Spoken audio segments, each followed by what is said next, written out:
This is a continuation of the video that I was talking about a type of recruiter, one in particular I work with named Justin, that spends more time looking at your resume and how that can be an advantage to you. So these tips specifically come from Justin, and you don't have to watch that video before you watch this one, but I would encourage you to go back and watch it because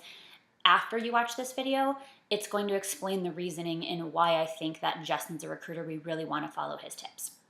So the first tip Justin has is if you have a gap in your resume, take the time to write out why you have that gap between career experience. So let's talk about why this is important.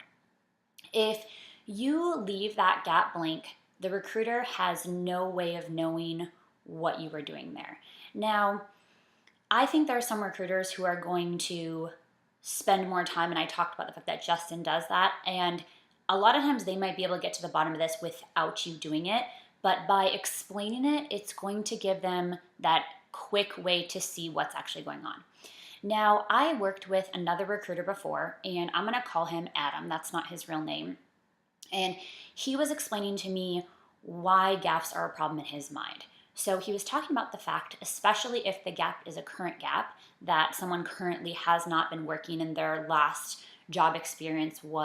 hasn't been for a while, that he is picturing someone sitting on the couch. Now, that may be a little bit of an unfair way to be picturing it, but as a hiring manager, I can tell you that the thing that I worried about the most when I was hiring candidates was work ethic, because it's really hard to tell on a resume that someone has a strong work ethic. It's really hard to tell that in the interview process. There's no way of really seeing that someone has it for sure. Everyone says they're a hard worker, but there might be indications that someone doesn't have a work ethic. So a recruiter and a hiring manager, they're going to be very sensitive to anything that may seem like you're hanging out on the couch or you're waiting for that perfect company as opposed to getting out there, making it happen for yourself. So I would argue you should take the time and explain that. This is a big debate, and I know people are hesitant to put it out there, but this really goes back to if you have a recruiter like Justin who wants to get a deep picture of a candidate, and I know that his firm hires a lot of diverse candidates, this is the type of firm that's going to see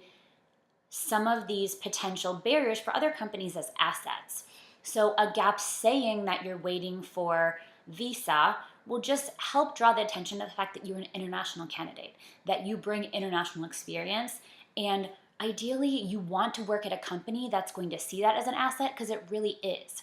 So in conclusion, make sure to put that gap on your resume, put an explanation on there, and that's going to be a great chance for a recruiter to understand that you had a legitimate reason not to be working and you were doing something important, or that you were waiting for a work visa and that you weren't able to work.